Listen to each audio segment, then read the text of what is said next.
En nombre del Padre, del Hijo, del Espíritu Santo. Amén. Queridos hermanos, aquí Padre Michel Bonifaz, los saludo y bendigo. Continuamos nuestra explicación del Catecismo Mayor del Papa San Pío X, que es el Catecismo de la Iglesia Católica publicado por este Santo Papa. Estamos en la última parte de este Catecismo, nos da un resumen de la historia de la Iglesia. En las charlas anteriores hemos hablado de las herejías y de los concilios en general. Hemos dicho que apenas la Iglesia salía de las grandes persecuciones paganas del imperio pagano de Roma, que abarcaba casi más que 50 estados actuales en Europa, África del Norte, Egipto, Siria, Turquía, Palestina, etc. Apenas salió de las persecuciones sangrientísimas que duraron del año 64 hasta 312, y bien, apenas la Iglesia terminó este periodo muy difícil, el demonio va a atacar a la Iglesia por otro medio, mediante enemigos interiores que llamamos los herejes, las herejías. La herejía es un error grave en materia de fe, que niega puntos de la fe católica. Hoy vamos a hacer como un apéndice a lo que dijimos, ver brevemente muchos concilios para que tengan una idea cómo la Iglesia trabaja. ¿Por qué se junta un concilio? Bien, se junta un concilio cuando hay un grave error, grave problema en la Iglesia. El Papa y todos los obispos del mundo se juntan y dicen: esta es la fe que hemos recibido de los apóstoles, esto es la fe cristiana auténtica, y quien dice el contrario, fuera, anatema sea. En efecto, los apóstoles ya intervenían diciendo que nadie puede perturbar los fieles sin su mandato, su autorización. En el capítulo 15-24 de los Hechos de los Apóstoles, por ejemplo, vemos que unos cristianos judíos salieron de Jerusalén y fueron a Antioquía de Siria, perturbando a los fieles cristianos que tenían que seguir, por ejemplo, las costumbres, leyes de Moisés. Y los apóstoles dicen: gente sin nuestro conocimiento y nuestra autorización fue perturbarles, no les hagan caso. Durante las persecuciones hubo concilios locales, provinciales, en la medida que la persecución permitía, y después de la paz de la Iglesia, los grandes concilios van a empezar para dar respuesta católica a problemas reales suscitados por la herejía o por la decadencia o por varias razones graves.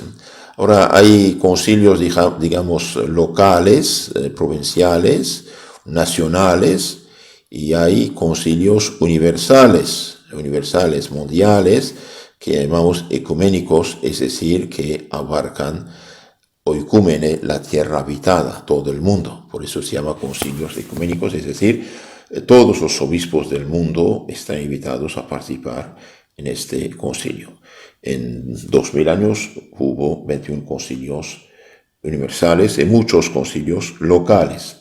El concilio, dijimos, universal o ecuménico, es la reunión de todos los obispos católicos de la tierra para tratar asuntos de la Iglesia, especialmente en cuestiones de fe o relacionados con la fe, y también para reformar la Iglesia cuando hay periodos de decadencia. Estos concilios universales, son 21, dijimos, en la historia de 2000 años. Vamos a indicar su año de celebración, las herejías condenadas en esos concilios y las definiciones principales. Concilios, vamos a empezar con el primero. El primer gran concilio universal tuvo lugar en Nicea, en el año 325. Ario, un presbítero un sacerdote, negaba nada menos que la divinidad de Cristo. Ario negaba la divinidad de Cristo, que es contraria a la fe cristiana auténtica. Cristo es Dios hecho hombre. Y él pensaba que Cristo era una criatura de Dios. No, Cristo es Dios y hombre al mismo tiempo. Como Dios siempre existió, siempre existirá, y como hombre empezó en el seno de la Virgen María por la obra y gracia del Espíritu Santo. Entonces, Ario fue condenado por los obispos de Egipto, su país, no aceptó, se fue en Siria, Palestina, Tierra Santa, tenía amigos ahí, y finalmente los católicos tuvieron que defenderse, y el emperador Constantino apoyó esta junta, esta reunión de los obispos en Turquía actual, en la ciudad llamada de Nicea. Y los obispos tomaron medidas contra el hereje Ario, y ahí se definió la fe de siempre, la fe recibida, que Jesucristo es el Hijo de Dios igual al Padre, consubstancial con el Padre y por tanto verdadero Dios, igual que el Padre, Dios encarnado. De ahí viene la fórmula, en gran parte, del credo actual que se reza en la misa. En el credo corto, breve de los apóstoles decimos: creo en Dios, Padre Todopoderoso, Creador del cielo y de la tierra, etc. Creo en Jesucristo, su Hijo único, su Señor. Y ahí se alargó, se explicitó: creo en Jesucristo, Hijo único de Dios, Dios de Dios, luz de luz, engendrado, no creado, consubstancial al Padre. Consubstancial al Padre, es decir, misma sustancia que el Padre. Ahí proclama la fe católica frente al hereje Ario, que Cristo es Dios, igual que el Padre y el Espíritu Santo. Segundo concilio, Constantinopla, primero de Constantinopla, el año 381. Este concilio se juntó contra Macedonio, obispo de Constantinopla, que negó la divinidad del Espíritu Santo. Y en este concilio se definió que el Espíritu Santo es Dios y completó el símbolo de los apóstoles. Lo explicitó más bien: creo en Espíritu Santo, Señor y dador de vida, que procede del Padre y del Hijo. Con el Padre y el Hijo recibe una misma adoración y gloria.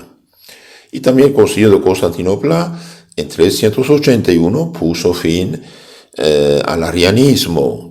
Arianismo, los discípulos de Ario habían perturbado la paz de la Iglesia del año 325 a 381 y habían casi tomado el control de la Iglesia Católica, apoyados por los emperadores caídos en la trampa de la herejía ariana, especialmente Constancio, hijo de Constantino, y Valente, que perseguían a los católicos. Entonces, el concilio de Constantinopla, que tuvo lugar en Constantinopla, es decir, Istambul actual en Turquía, que era ciudad cristiana, fundada por Constantino, de hecho, condenó la herejía de un arzobispo, nada menos que un arzobispo de Constantinopla, la segunda Roma, y ahí definió que el Espíritu Santo es Señor y dador de vida, procede del Padre y del Hijo, es Dios igual con el Padre y el Hijo. Tercer concilio, Éfeso, que tuvo lugar en el año 431. ¿Qué pasó? Había otro arzobispo de Constantinopla llamado Nestorio. Y bien, según Nestorio, había en Jesucristo dos personas, una divina y otra humana, y que la Virgen María solo había sido madre de la persona humana y por tanto no era madre de Dios, decía este pobre hereje. No, Jesucristo tiene una persona y dos naturalezas. Como Dios siempre existió, siempre existirá. Es Dios igual que el Padre y el Espíritu Santo. Pero al encarnarse, al hacerse hombre, toma la naturaleza humana. Entonces en Jesús hay dos naturalezas, humana y divina, y tiene una persona, la persona divina. Por lo tanto, podemos decir que María es madre de Dios, en el sentido que el niño que nace de ella es Dios hecho hombre. Contra Nestorios, el concilio definió que ambas naturalezas en Cristo, divina y humana, estaban unidas hipostáticamente en Jesucristo. Esto es, ambas subsistían en la sola y única persona del Verbo encarnado, y por lo mismo María es la Madre de Dios, porque es la madre de una persona que es Dios. Y ahí las mujeres de Éfeso salieron a cantar alabanzas muy agradecidas, muy contentas. Y claro, María, siendo Madre de Dios, bien, es amada, honrada, venerada, y por consecuencia también realza a la mujer su estatus. María, Madre de Dios. Cuarto concilio tuvo lugar también en Turquía actual, frente a Constantinopla, en la pequeña ciudad llamada Calcedonia, en el año 451. Concilio de Calcedonia en 451. Ahí se reunió contra Eutiuques, superior de un convento de Constantinopla, el cual, para mejor defender contra Nestorio la doctrina de la unidad de la persona de Cristo, enseñó la unidad de la naturaleza, es decir, según él, no solo había en Cristo una sola persona, sino también una sola naturaleza, resultante de la unión o fusión de la divina y humana, pues la naturaleza humana había sido absorbida, según este pobre sacerdote, por la divina, de la misma manera que una gota de agua en el mar. De aquí el nombre de monofisismo. En griego, monos significa solo, physis, naturaleza, que se da esta doctrina, monofismo, una sola naturaleza. Y bien, no es falso. El concilio definió que en Jesucristo hay dos naturalezas distintas, la divina y la humana, y que ambas subsisten estrechamente unidas y nunca confundidas en la misma persona. Entonces, en Jesús es Dios y hombre en mismo tiempo. Dos naturalezas estrechamente unidas y nunca confundidas en la misma persona, la persona del Verbo encarnado. Entonces, Calcedonia, concilio de Constantinopla, Calcedonia tuvo lugar en 451. Por desgracia, después, un poco más tarde, vamos a tener problemas, dificultades, aspiraciones políticas de independencia de Egipto, de Siria, etc. Y una parte de estos cristianos van a separarse de la Iglesia Católica para formar iglesias separadas, por desgracia. Iglesia, por ejemplo, copta, egipcia, ortodoxa llamada actualmente, que tiene unos 15-20 millones 10 a 15 millones de personas. Todo lo demás fue perdido, son musulmanes, unos 80 millones. Y en el concilio de Éfeso, Nestorio sí había sido neutralizado, pero tuvo discípulos que formaron más tarde la iglesia nestoriana en Irak actual, en Irán, y llevaron el evangelio hasta las Indias, hasta la China, hasta Azerbaiyán, Turkmenistán, etc. Y en su mayoría regresaron a la Iglesia Católica con el nombre de los cristianos caldeos. Caldeos en Iglesia Caldea son católicos desde 1555.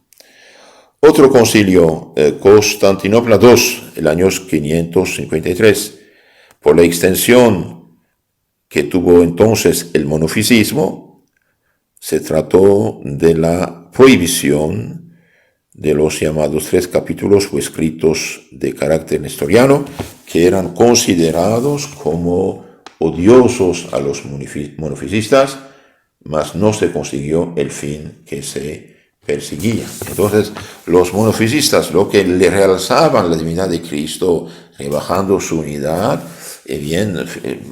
causaron tantos problemas que en el año 553 se juntan los obispos en Constantinopla, condenando unos autores que habían dado nacimiento al nestorianismo, nestorios que decían en Cristo hay dos personas.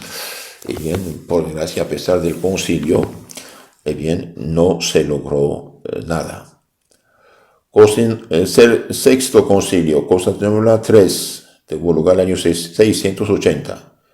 Se reunió contra el error de Sergio, patriarca de Constantinopla, que decía que a consecuencia de la unión personal en Cristo existía en él una sola energía, una sola voluntad, por lo que se llamó esta doctrina monotelismo. Tele es la voluntad, una sola voluntad en Cristo.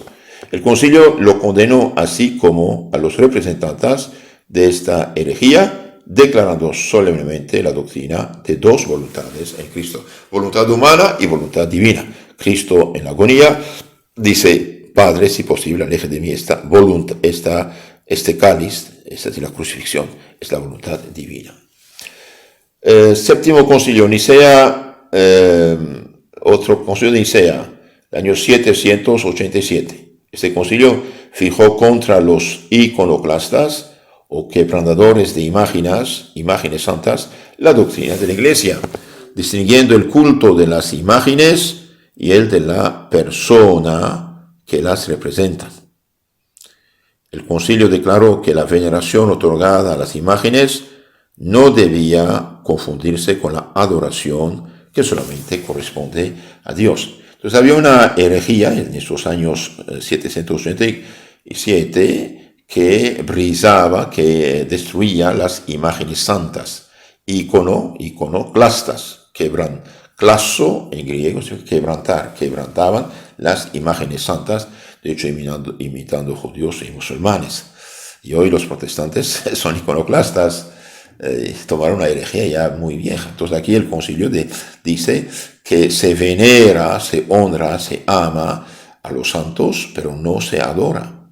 La adoración es reconocer a Dios como Dios creador. Ningún católico, ningún cristiano reconoce a los santos como creador, por lo tanto no los adora. La veneración es respeto. Ellos piden a Jesús y en nombre de Jesús nos ayudan.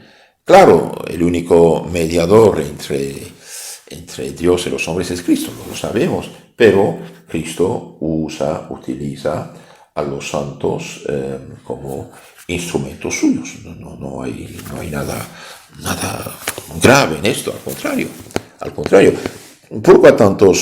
¿Por qué tantos milagros en la tumba de los santos? Porque es Dios que los hace para jalar las almas a sí mismo. Entonces, concilio de Nicea, segundo de Nicea, tuvo lugar en el año 787, condenó la teoría que rechaza las imágenes santas y las aceptó, pero con veneración y no con adoración. Octavo concilio, Constantinopla 4, 870, condenación de Focio y cisma de Occidente. Después los concilios van a tener lugar en Europa. Todos esos 8 primeros concilios tuvieron lugar en territorio cristiano de Asia Menor, Constantinopla, Nicea, que es la Turquía actual, conquistada por los turcos entre 1071 y 1453, y hoy no queda, por desgracia, nada, 0,1% de cristianos. Ahora, después de la separación de los griegos o cristianos orientales con la Iglesia Católica, los concilios van a tener lugar en Europa. Entonces, los 8 primeros en Asia Menor, en Turquía actual, en Oriente. ¿Y por qué? Porque el Oriente fue primero evangelizado y es el que evangelizó Roma y el Occidente, y después el Occidente evangelizó el mundo. En 1054 dije, los bizantinos, los griegos, los cristianos de Oriente, por desgracia, por culpa de su patriarca, digamos, de su arzobispo de Constantinopla, que quería tomar el lugar del Papa, bien se han separado y perdieron la ciudad, perdieron todo. Los turcos vinieron y transformaron la grande iglesia Santa Sofía en mezquita, y muchas iglesias fueron quitadas a ellos, y hoy no queda nada. Entonces, a partir del 9º concilio, los concilios van a tener lugar en Europa, prácticamente todos en Italia, en su mayoría. Bien, ahora pasamos a los concilios de Letrán. Hay 4. Primero concilio de Letrán en 1223, fin de la lucha de las investiduras. Es decir, hubo tiempo en que los políticos designaban a los obispos. Bien, ahí era muy mal porque ponían cualquiera como obispo. Entonces ahí este concilio se juntó para solucionar problemas reales de la vida de la Iglesia. Segundo Concilio de Letrán, en 1139, se redujo a unos decretos disciplinares, resumen del espíritu de anteriores concilios. Tercero Concilio de Letrán, 1179, se trató de la elección del Papa, necesitándose los 2/3 de votos de los cardenales, y se acordó la cruzada contra los albigenses, una herejía muy grave en sur de Francia. Cuarto Concilio de Letrán, 1215, se condenó la herejía albigense y se acordó la concesión del derecho universal de apelación al Papa y la promulgación de 2 decretos obligando a la confesión anual y a la comunión pascual. Entonces, en este año 1512 se condenó la herejía albigenses, que concretamente era una resurrección de una herejía pésima, destructora del orden social, del matrimonio, de la moral, de la familia, del Estado, de la vida humana, cristiana y civil, que eran los maniqueos, que decían que hay 2 dioses, el del bien y del mal. En esa secta había caído Santo Agustín. Y bien, los albigenses, entonces ahí fueron condenados por la Iglesia. Y también en este concilio se tomaron 3 decisiones, dijimos. 1, cualquier cristiano, cualquier sacerdote o obispo puede apelar al Papa. 2, ahí, debido a que había ya una cierta decadencia espiritual, y bien la Iglesia dijo, la voluntad de Cristo es que todos reciban su cuerpo, puesto que dijo, el que no come mi cuerpo, no bebe mi sangre, no tiene la vida eterna. El que come mi cuerpo y bebe mi sangre, tiene la vida eterna, había dicho nuestro Señor Jesucristo. Entonces, ¿qué va a pasar? Bien, va a pasar que la Iglesia dice, yo por orden del Señor, por orden de Cristo, mando y ordeno a todos mis hijos que reciban, al menos en tiempo de Pascua Cuaresma, el cuerpo sangre de Cristo. Y también que confiesen sus pecados. ¿Por qué? Y porque Cristo murió por nuestros pecados. ¿Y cómo la salvación de Cristo llega a nosotros? Mediante los sacramentos. Entonces el sacramento de la confesión es liberación del pecado instituido por Cristo. De hecho, San Juan 20:23, recibir el Espíritu Santo a quienes pero los pecados quedan perdonados y quienes tienen que quedar retenidos.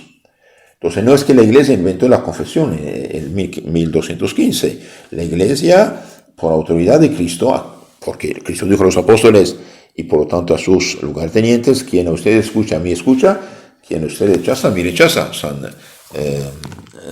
San Lucas 10:16. Entonces, comunión, confesión anual. Otro concilio, Lyon de Francia, número 13, el año 1245. En este concilio se trató de cuestiones disciplinares y se excomulgó y depuso al emperador Federico II, que invadió los estados pontificios. Este tremendo emperador del santo germánico Imperio Romano era un liberal de primera, hasta tenía alianza con los musulmanes. Entonces fue depuesto, excomulgado. León II, 1274. Otro concilio, 1274. León II. Se trató de un acuerdo importante sobre la elección del romano pontífice y de la unión de los cristianos orientales griegos con Roma. 1274, vemos que los turcos están tomando todo el territorio. El emperador bizantino dijo, necesitamos unirnos para defendernos, pero por desgracia no van a aceptar unos obispos monjes griegos y van a perder todo. Otro concilio, 1312, concilio de Vienne en Francia, trató de disciplina y suprimió los templarios, esta congregación militar religiosa que tenía como enemigo Felipe el Hermoso, rey de Francia, que quería apoderarse de sus bienes. Otro concilio, Constanza, en el año 1414-1418. Se trató de quitar el cisma de Occidente, También se trabajó en cuestiones de la fe, sobre todo contra la herejía de los husitas, y con la elección de Martín V quedó terminado tan pernicioso cisma, reconociendo todas las naciones cristianas al nuevo Papa. Entonces hubo problemas en Roma.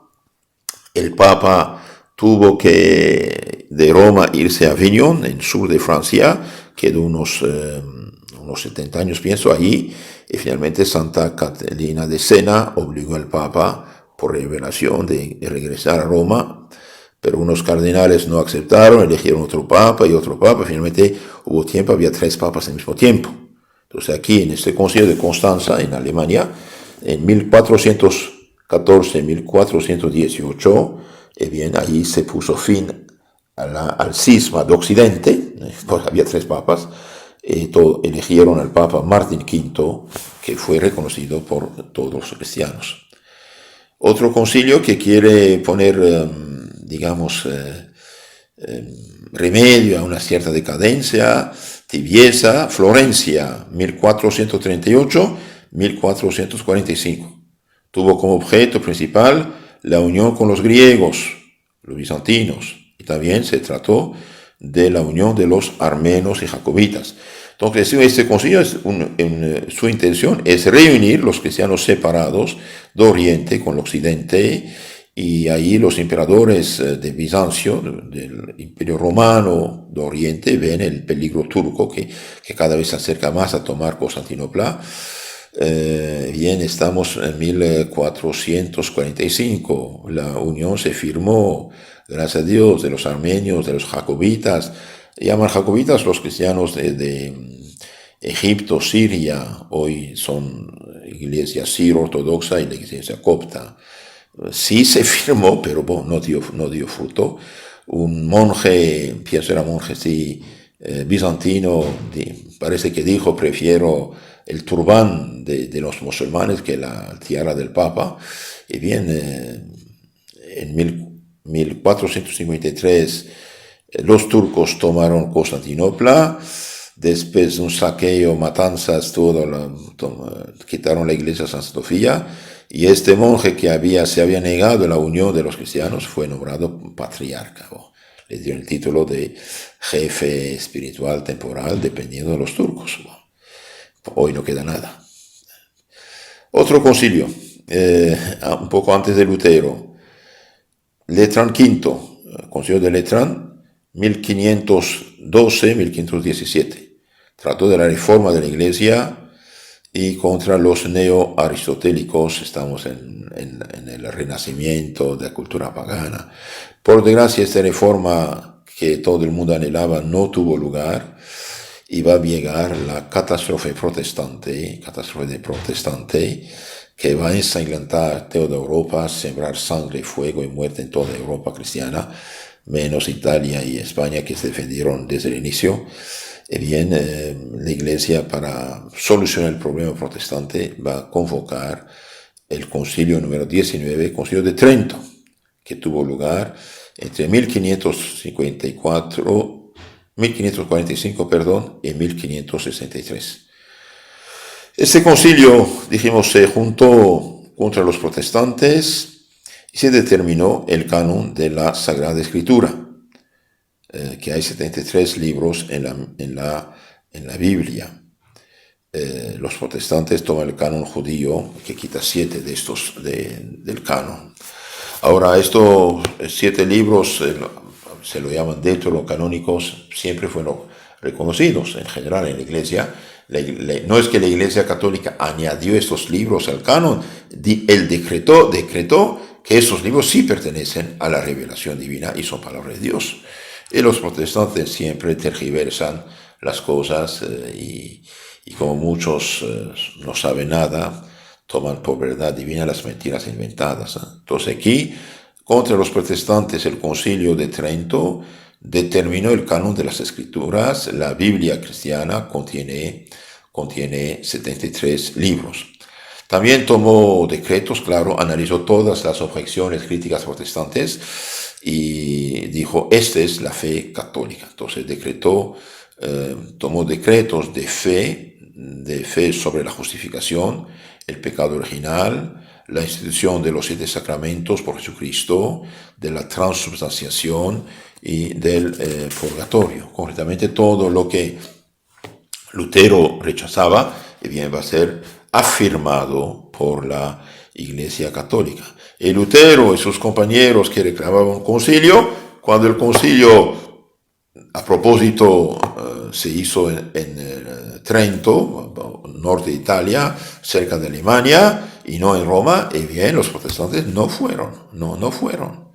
Y ahí los obispos mandados por el Papa con sus teólogos analizaron, todas las herejías protestantes. Esta es la fe divina y católica, 7 sacramentos. La Eucaristía no es un mero símbolo, es cuerpo, sangre, alma y divinidad de Jesucristo bajo la apariencia del pan y del vino. También ahí se decidió la fundación de los seminarios, la residencia de los obispos. Cada obispo debe estar en su diócesis y no estar en otro lugar, nombrar un lugarteniente, etc. Realmente hizo una maravilla y salieron después de ese concilio un montón de santos y santas. San Felipe Neri, por ejemplo, San Ignacio de Loyola, San Francisco Javier, Santa Teresa de Ávila, San Juan de la Cruz, etcétera, etcétera. Muchos santos salieron en esta época y evangelizaron prácticamente todas las Américas, ¿no? Después del Concilio de Trento, la Iglesia sigue su marcha. Y el protestantismo dio sus frutos podridos y amargos con el nacimiento de la masonería, con el nacimiento de la filosofía disque de las luces, más bien de las tinieblas, del siglo XIX, XVIII, etc. Y bien, la Iglesia va a ser perseguida a muerte por la revolución llamada francesa, masónica anticristiana, que hizo guerra a toda Europa. Y finalmente van a centrar el racionalismo, el darwinismo, etc. Y bien, la Iglesia va a juntar otro concilio, el año 1870, Vaticano I. Concilio Vaticano I, y bien, afirma de la fe, de la infalibilidad del Papa y condena los errores racionalistas y galicanos. Ahí se afirmó la infalibilidad del Papa, no es que no se creía, ahí se afirma que el Papa es infalible, es decir, no puede equivocarse cuando proclama un dogma de fe o de moral enseñado a toda la Iglesia. Tengo aquí en mi mano el Catecismo Mayor del Papa San Pío X. El Papa San Pío X publica la doctrina de la Iglesia. Dice, ¿cuándo es infalible el Papa?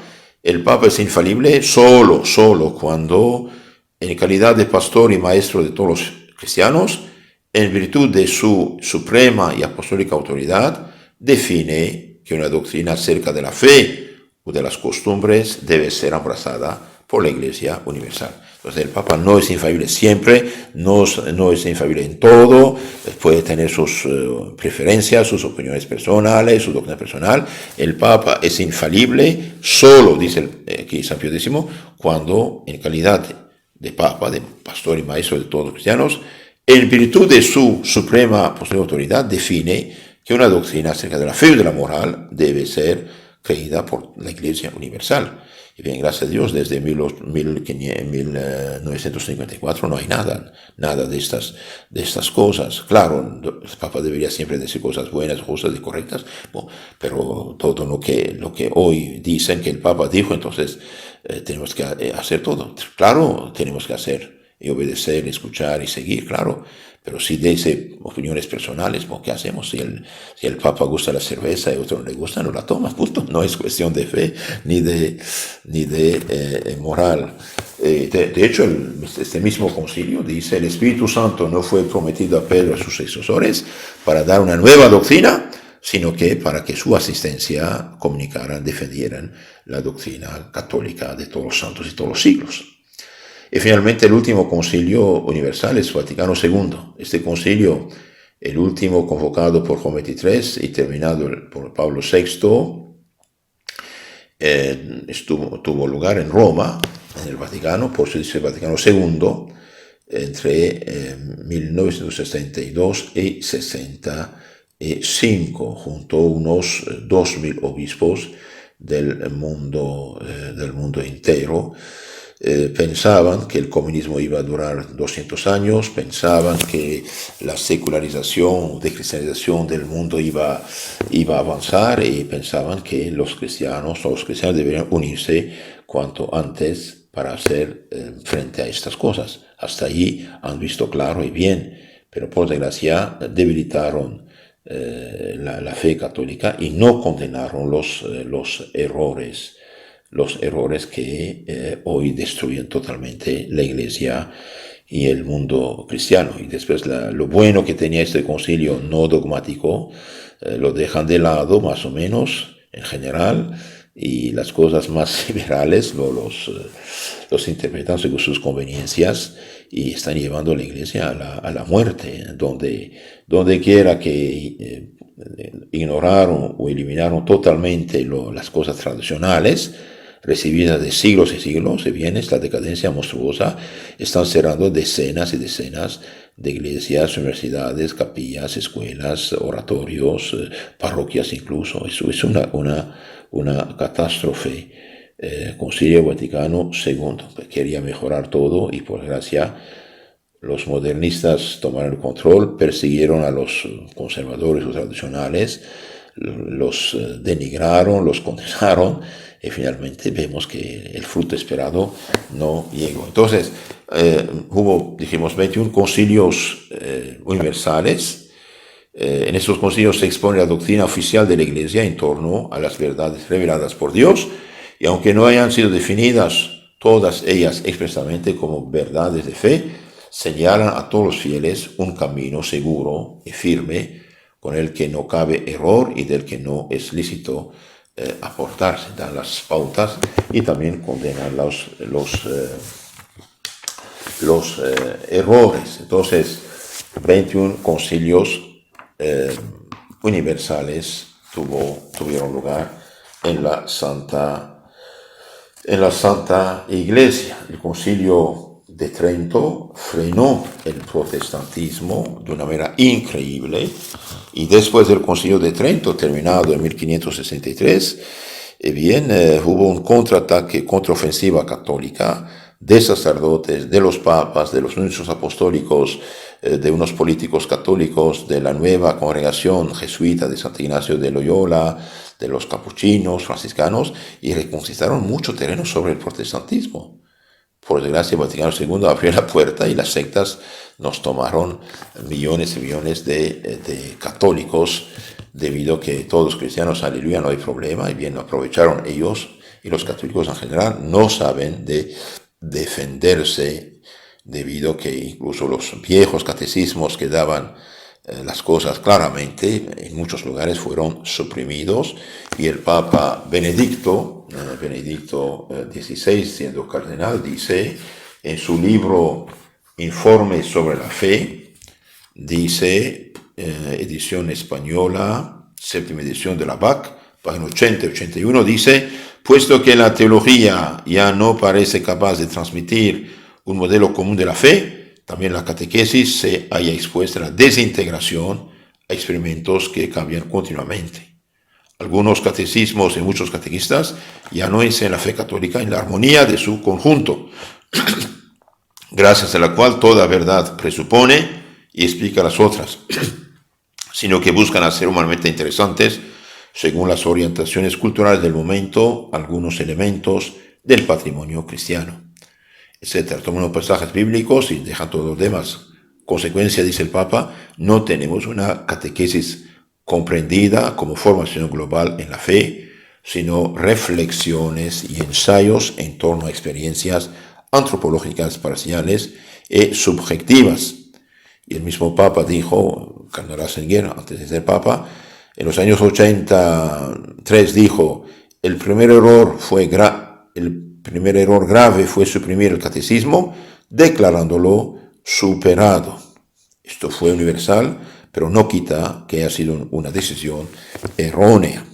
etc. Entonces, queridos hermanos, los concilios siempre rechazaron los errores, las herejías y reafirmaron la fe católica. Cuidado, las decisiones dogmáticas tomadas en los concilios anteriores no son caducas. Una constitución, un decreto dogmático vale para siempre, no es que ya pasó el tiempo, no. Las cosas disciplinares pueden cambiar, pero lo de la fe no cambia. El concilio de Nicea, que proclama que Jesús es Dios de Dios, luz de luz, engendrado, no creado, con substancia en el Padre, esto no va a cambiar. El decreto sobre los sacramentos, por ejemplo, o sobre el purgatorio del Concilio de Trento, no va a cambiar. El decreto sobre el pecado original no va a cambiar, cuidado, no es porque ya pasó el tiempo que no. Los decretos dogmáticos no tienen error, no cambian. Los disciplinares sí pueden cambiar. Disciplina es arreglar la situación según los tiempos y los lugares. Entonces, con conclusión de todo eso, dijimos, 49 los apóstoles hicieron su concilio en Jerusalén. Hubo muchos concilios locales, provinciales, nacionales, sínodos también de diócesis, pero hay 21 concilios universales de la Iglesia. Hubo otros que la Iglesia no reconoció, por ejemplo, en el tiempo del arianismo, esta crisis tremenda de los años 325 a 381, hubo muchos concilios, pero la Iglesia los rechazó porque estaban hechos por gente desviada o herética. Si Dios quiere, vamos a continuar a profundizar este tema de la historia de la Iglesia en las charlas siguientes. En nombre del Padre, del Hijo, del Espíritu Santo. Amén. Que hermanos, si quieren conocer más mejor su fe católica, suscríbanse a nuestro canal Catecismo Católico Tradicional en YouTube y Telegram. Y también tenemos otro canal, tiene mucha información, muchos temas, FSSPX Costa Rica. Que Dios los bendiga.